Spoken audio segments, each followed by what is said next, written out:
اب ہم شروع کرتے ہیں یونس علیہ السلام کا قصہ۔ یونس علیہ السلام ایک عظیم اور کریم نبی تھے۔ ان کا قصہ قرآن کریم میں ایک انوکھا قصہ ہے۔ آپ کے والد کا نام متا تھا اور آپ سیدنا ابراہیم علیہ السلام کی نسل سے تھے۔ آپ کا ایک نام ذوالنون بھی ہے، یعنی مچھلی والے۔ النون کا مطلب ہے مچھلی۔ اسی طرح آپ کو صاحب الحوت بھی کہا جاتا ہے۔ اللہ تعالیٰ نے آپ کو ان سب ناموں سے پکارا ہے۔ آپ کو ایک عظیم بستی کی طرف مبعوث کیا گیا۔ اس بستی کا نام نینوا تھا۔ یہ عراق کے شمال میں واقع تھی، موصل کے بالمقابل تھی۔ ان دونوں کے درمیان دریائے دجلہ واقع تھا۔ موصل دریائے دجلہ کے کنارے واقع تھا، جبکہ اس کے بالکل سامنے نینوا کی بستی تھی۔ امام ابن کثیر رحمت اللہ علیہ نے نینوا کے بارے میں اور ان آثار و باقیات کے بارے میں لکھا ہے جو ان کے زمانے میں موجود تھیں۔ وہاں کچھ بت تھے جو اوندھے منہ گرے پڑے تھے۔ اللہ تبارک و تعالی نے یونس علیہ السلام کو نینوا کی طرف رسول بنا کر بھیجا۔ سورۃ الصافات آیت 139 میں ہے، اور بے شک یونس رسولوں میں سے تھے۔ آگے اللہ آیت 147 میں فرماتے ہیں، اور ہم نے اسے 1,00,000 بلکہ اور زیادہ آدمیوں کی طرف بھیجا۔ یعنی ان کی تعداد 1,00,000 سے زیادہ تھی۔ رہا یہ سوال کہ لاکھ سے کتنے زیادہ تھے، اکثر علماء کرام نے وضاحت کی ہے کہ وہ 1,00,000 سے قریباً 20,000 زیادہ تھے۔ اس طرح بستی والوں کی تعداد 1,20,000 تھی، اور یہ سب کے سب کفر پر تھے۔ یونس علیہ السلام انہیں سال ہر سال دعوت دیتے رہے، لیکن وہ اپنے کفر ہی پر ڈٹے رہے۔ پھر انہوں نے سیدنا یونس علیہ السلام پر ظلم و جبر شروع کر دیا، انہیں دھمکیاں دیں، مصائب و آلام سے دوچار کیا۔ مطلب یہ کہ جس طرح دوسرے انبیاء کرام کے ساتھ کیا گیا، ان کے ساتھ بھی وہی سلوک ہوا۔ آخر آپ نے اپنی قوم کو اللہ کے عذاب سے آگاہ کرتے ہوئے اعلان فرما دیا کہ فلاں دن تم پر عذاب آ جائے گا۔ پھر خود غصے کی حالت میں اس بستی سے نکل گئے، جبکہ اللہ تعالیٰ نے انہیں متعین دن کی مہلت دینے کی اجازت تو دی تھی، لیکن اس بستی سے نکل جانے کا حکم نہیں دیا تھا۔ جب آپ نے انہیں یہ مہلت سنائی تو خود غصے کی حالت میں بستی سے نکل گئے۔ سورہ انبیاء آیت 87 میں اللہ تعالیٰ فرماتے ہیں، مچھلی والے کو یاد کرو جبکہ وہ غصے سے چل دیا اور خیال کیا کہ ہم اسے نہ پکڑ سکیں گے۔ اس آیت کی تفسیر میں امام رازی رحمہ اللہ لکھتے ہیں، جس نے یہ گمان کیا کہ اللہ تعالیٰ اسے پکڑنے کی قدرت نہیں رکھتا، وہ آدمی کافر ہے۔ سیدنا امیر معاویہ رضی اللہ عنہ سے روایت ہے، انہوں نے سیدنا ابن عباس رضی اللہ عنہما سے کہا، آج رات قرآن کریم کی چند آیات کے معانی میں الجھ کر رہ گیا ہوں۔ مجھے کوئی راستہ سجھائی نہیں دے رہا کہ اس الجھن سے کس طرح نکلوں۔ مجھے بس آپ ایسے نظر آتے ہیں جو ان آیات کا مطلب بتا سکتے ہیں۔ کم از کم میں ان آیات کی تفسیر اور تعبیر نہیں سمجھ سکا۔ ابن عباس رضی اللہ عنہما نے پوچھا، وہ کون سی آیات ہیں؟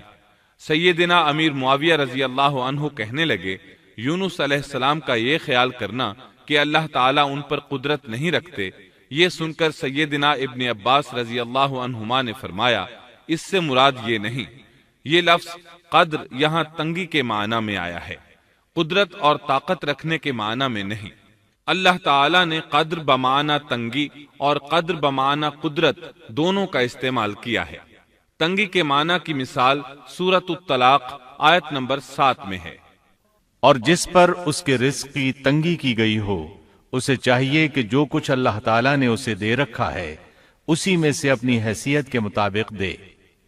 تو اس آیت میں بھی یہی معنی مراد ہے کہ انہوں نے گمان کر لیا ہم ان پر تنگی نہیں کریں گے، یعنی ان کا خیال یہ تھا کہ اگرچہ وہ اللہ تعالیٰ کی اجازت کے بغیر نکل کھڑے ہوئے ہیں، پھر بھی اللہ ان پر تنگی نہیں کریں گے، کیونکہ وہ اللہ کے ایک معزز نبی اور رسول ہیں، اور ان کی قوم کے لوگ اللہ کی گرفت اور اس کے عذاب کے مستحق ہیں۔ انہی پر اللہ کا عذاب نازل ہونے والا ہے۔ اس عذاب کی خبر انہیں پہلے ہی سنا دی گئی ہے اور مہلت دے دی گئی ہے، مگر وہ خود اگرچہ اللہ کی اجازت کے بغیر ہی چلے آئے ہیں، پھر بھی انہیں سرزنش نہیں کی جائے گی اور وہ کسی گرفت میں نہیں آئیں گے۔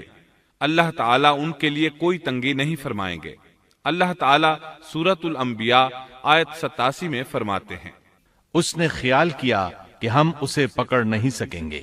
مطلب یہ کہ ہم انہیں کوئی سزا نہیں کریں گے اور ان پر کسی طرح کی تنگی نہیں کریں گے، اور وہ سمندر کی طرف چل دیے۔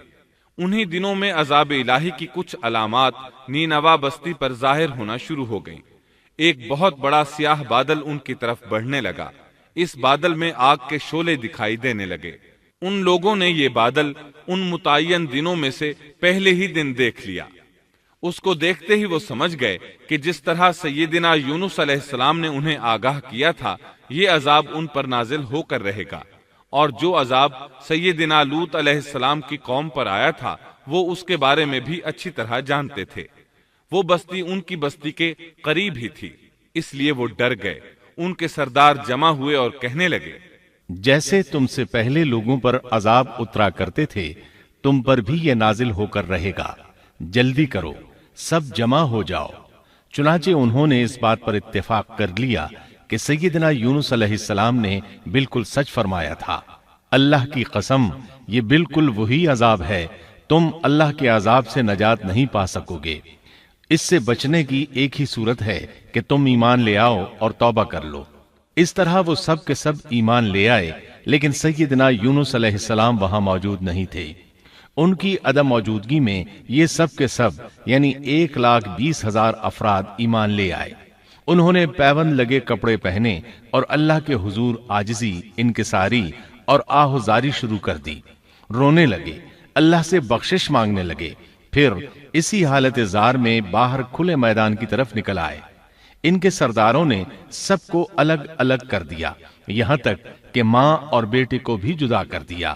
سب اپنی اپنی جگہ پر، یعنی ماں اپنی جگہ پر اور بیٹا اپنی جگہ پر آہوزاری کرنے لگے تاکہ ان پر اللہ تعالیٰ کی رحمت نازل ہو جائے۔ یہ عذاب 3 دن تک ان کے سروں پر منڈلاتا رہا، اور یہ بھی مسلسل آہوزاری کرتے رہے، اپنی عاجزی ظاہر کرتے رہے، معافیاں مانگتے رہے۔ آخر کار اللہ تعالیٰ نے ان پر رحم و کرم فرما دیا اور عذاب کو ان سے پھیر دیا۔ اللہ تعالیٰ سورہ یونس آیت 98 میں فرماتے ہیں، چنانچہ کوئی بستی ایمان نہ لائی کہ ایمان لانا اس کے لیے فائدہ مند ہوتا، سوائے یونس کی قوم کے۔ مطلب یہ کہ سابقہ امتوں میں سے کسی کے بارے میں یہ سننے میں نہیں آیا کہ پوری قوم ایمان لے آئی ہو۔ تمام بستیوں میں ایک بھی بستی ایسی نہیں تھی، بس ایک یونس علیہ السلام کی قوم ایمان لے آئی۔ اللہ تعالیٰ سورہ یونس آیت 98 میں فرماتے ہیں، جب وہ ایمان لے آئے تو ہم نے رسوائی کے عذاب کو دنیاوی زندگی میں ان پر سے ٹال دیا اور ان کو ایک وقت تک کے لیے زندگی سے فائدہ اٹھانے کا موقع دیا۔ مطلب یہ کہ ہم نے انہیں دنیاوی زندگی کا لطف اٹھانے کا موقع دیا۔ اب اس قوم پر قیامت کے دن تک عذاب نہیں اترے گا۔ علامہ ابن کثیر رحمت اللہ علیہ فرماتے ہیں، اس آیت کریمہ کا مفہوم یہ ہے کہ کسی بستی کے تمام باشندے کسی نبی پر کبھی ایمان نہیں لائے، یا تو سب نے کفر کیا یا پھر اکثر نے کفر کیا۔ لیکن یونس علیہ السلام کی قوم واحد ایسی قوم ہے جو تمام کی تمام عذاب الہی کے آثار دیکھ کر ایمان لے آئی۔ سابقہ ادوار میں جتنی بھی بستیاں گزریں ان میں اہل ایمان کے ساتھ یا تو کفار رہے ہیں یا ان میں منافقین بھی رہے ہیں۔ سوائے یونس علیہ السلام کی قوم کے وہ سب کے سب کافر تھے، پھر سب کے سب ایمان لے آئے۔ یہ اللہ تعالیٰ کے عجائبات میں سے ہے اور اس کی قدرت اور رحمت کی نشانیوں میں سے ہے۔ اب دوسری طرف کی سنیے، یونس علیہ السلام کو کچھ معلوم نہیں تھا کہ ان کی قوم کے ساتھ کیا ہوا۔ آپ تو غصے کی حالت میں بستی سے نکل کر سمندر کی طرف چلے آئے تھے۔ آپ ایک کشتی کی طرف آئے، اس میں سواریاں اور ساز و سامان لدا ہوا تھا۔ اللہ تعالیٰ سورۃ الصافات آیت 140 میں فرماتے ہیں، جب وہ بھاگ کر بھری کشتی پر پہنچے، کشتی روانہ ہوئی، موجیں اٹھیں، سمندر میں طغیانی آئی، یوں لگتا تھا کہ بس ابھی غرق ہوئے۔ کہنے لگے، بوجھ ہلکا کرو، اپنا ساز و سامان سمندر میں پھینک دو۔ چنانچہ انہوں نے اپنا اپنا ساز و سامان سمندر میں پھینک دیا۔ اس طرح کشتی کچھ ہلکی ہو گئی، لیکن ضرورت کے مطابق ہلکی نہ ہو سکی۔ اب وہ کہنے لگے کسی کو سمندر میں گرانا ضروری ہے تاکہ کشتی مزید ہلکی ہو جائے، ورنہ یہ ڈوب جائے گی۔ جلدی کرو، قرا ڈالو۔ جس کے نام کا قرا نکلتا جائے اسے سمندر میں گراتے جاؤ اور بار بار یہ عمل دہراتے جاؤ یہاں تک کہ کشتی ہلکی ہو جائے۔ چنانچہ قرا ڈالا گیا۔ سب سے پہلے یونس علیہ السلام کا نام نکلا۔ سب کہنے لگے نہیں، یہ تو ایسے نہیں ہیں، ان کے چہرے پر تو سجدوں کے نشانات ہیں، انہیں رہنے دو، پھر قرا ڈالو۔ چنانچہ پھر قرا ڈالا گیا، پھر انہی کا نام نکلا۔ سب نے تعجب کیا۔ تیسری مرتبہ پھر قرا ڈالا گیا، اس بار پھر یونس علیہ السلام ہی کا نام نکلا۔ اللہ تعالیٰ سورۃ الصافات آیت 141 میں فرماتے ہیں، پھر قرآن اندازی ہوئی تو یہ مغلوب ہو گئے۔ ہر بار انہی کا نام نکلا۔ آخر کار ان لوگوں نے انہیں پکڑ کر سمندر میں گرا دیا۔ تو پھر انہیں مچھلی نے نگل لیا۔ حوت بڑی مچھلی کو کہتے ہیں۔ اللہ تعالیٰ نے حوت کو القاء فرمایا، انہیں کھانا نہیں، نہ ان کے جسم کو کوئی گزند پہنچے۔ یہ اس مچھلی کو اللہ تعالیٰ کے احکامات تھے۔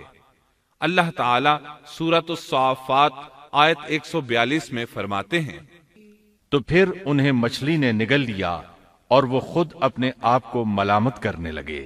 یعنی وہ سمجھ گئے کہ بار بار جو ان کا نام قرآن اندازی میں نکلتا رہا ہے تو وہی مقصود ہیں، چنانچہ خود کو ملامت کرنے لگے، اور یہ ملامت توبہ کی ابتدا ہے کہ انسان خود کو ملامت کرتا ہے۔ اب یونس علیہ السلام مچھلی کے پیٹ میں تھے۔ اللہ کی قدرت، آپ مچھلی کے پیٹ میں 3 دن تک رہے۔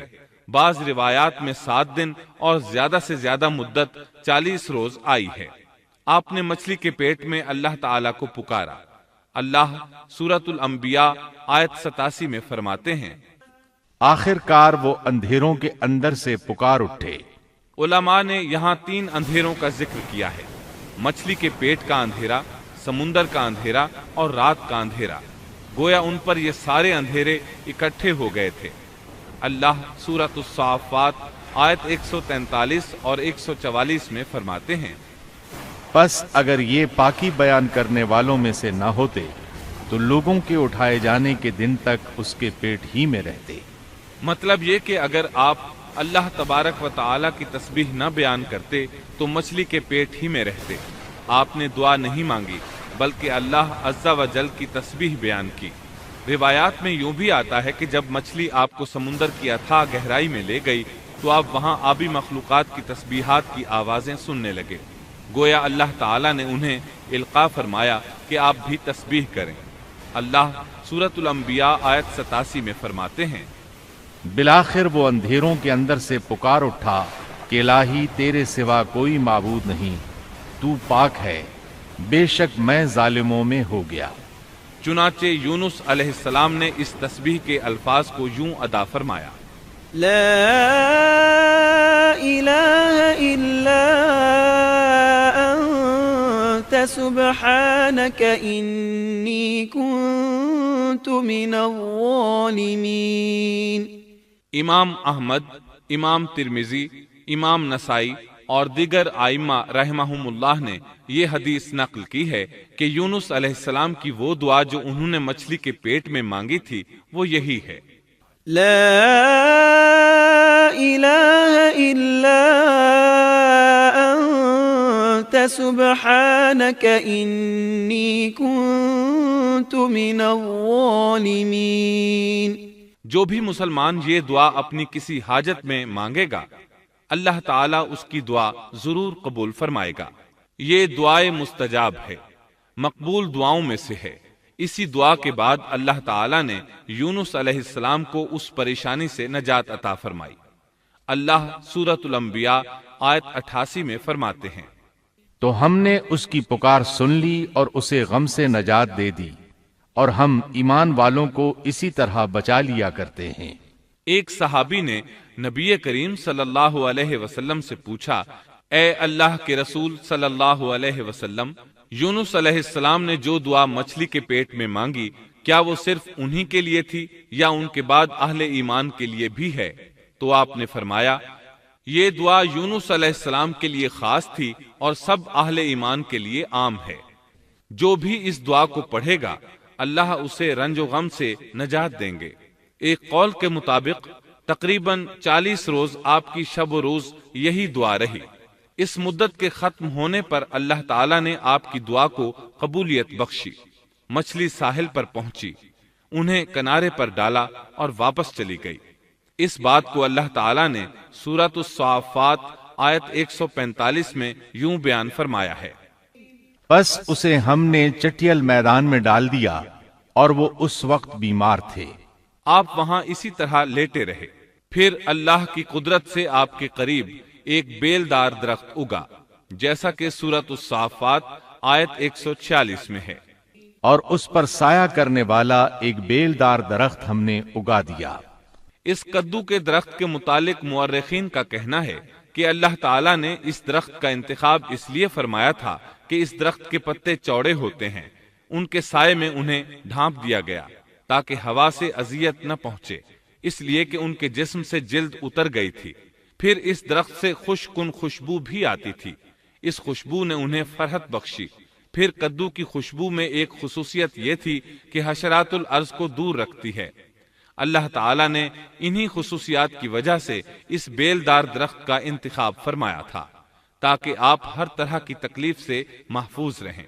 یہ ہے اللہ کی قدرت، سبحان اللہ۔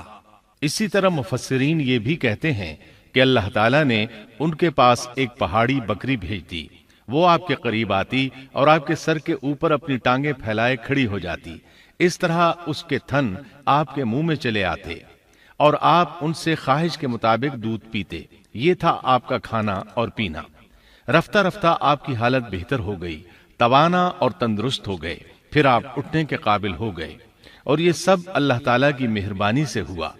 جب آپ کی صحت لوٹ آئی تو اللہ تعالیٰ نے آپ کو پھر آپ کی قوم کی طرف بھیجا، جیسا کہ سورۃ الصافات آیت 148 میں ہے، اور ہم نے اسے 1,00,000 بلکہ اور زیادہ آدمیوں کی طرف بھیجا، پس وہ ایمان لے آئے اور ہم نے انہیں ایک زمانے تک عیش و عشرت دی۔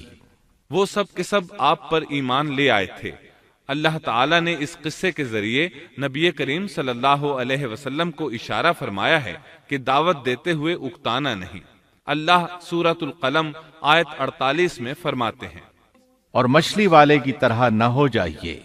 ان لوگوں کو دعوت حق دیتے رہیے، دیکھیے وہ سال ہر سال دعوت دیتے رہے لیکن اکتائے نہیں، ان سے مایوس نہیں ہوئے۔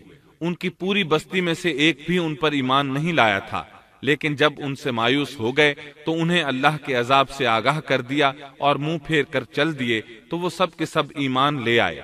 اللہ تعالی سورۃ القصص آیت 56 میں فرماتے ہیں، آپ جسے چاہیں ہدایت نہیں دے سکتے، بلکہ اللہ تعالیٰ ہی جسے چاہتا ہے ہدایت دیتا ہے۔ اس قصے میں بہت بڑا سبق ہے کہ کسی بھی حالت میں اللہ کی رحمت سے مایوس نہیں ہونا چاہیے اور نہ ہدایت کے معاملے میں اپنی ذات پر بھروسہ کرنا چاہیے۔ ہدایت تو بس صرف اللہ تعالیٰ ہی کی طرف سے ہے، آپ کے ذمے تو پیغام حق پہنچا دینا ہے۔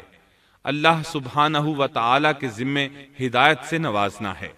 اللہ تعالیٰ نے انہیں پاک صاف بنا دیا، انہیں چن لیا۔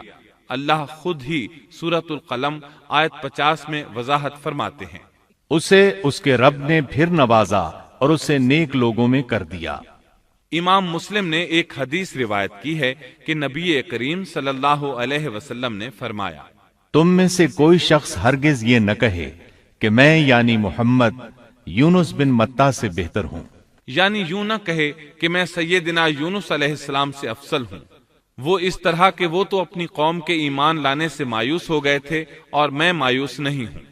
اس طرح بالکل نہ کہے، کیونکہ بالآخر اللہ تعالیٰ نے آپ کو چن لیا اور برگزیدہ بنا لیا اور صالحین میں داخل کر لیا۔ اس واقعے میں نبی کریم صلی اللہ علیہ وسلم کو جو ہدایت دی گئی ہے اس کا ذکر سورۃ القلم آیت 41 میں آتا ہے، پس تو اپنے رب کے حکم کا صبر سے انتظار کر اور مچھلی والے کی طرح نہ ہو جا۔ مطلب یہ کہ یونس علیہ السلام کی مانند نہ ہو جائیے جو اپنی قوم کے ایمان لانے سے مایوس ہو گئے تھے۔ یقیناً دین کی دعوت اور حق کے پرچار میں یہ بہت عظیم سبق ہے کہ داعی اللہ کو کبھی مایوس نہیں ہونا چاہیے۔ یونس علیہ السلام کا قصہ ختم ہوا۔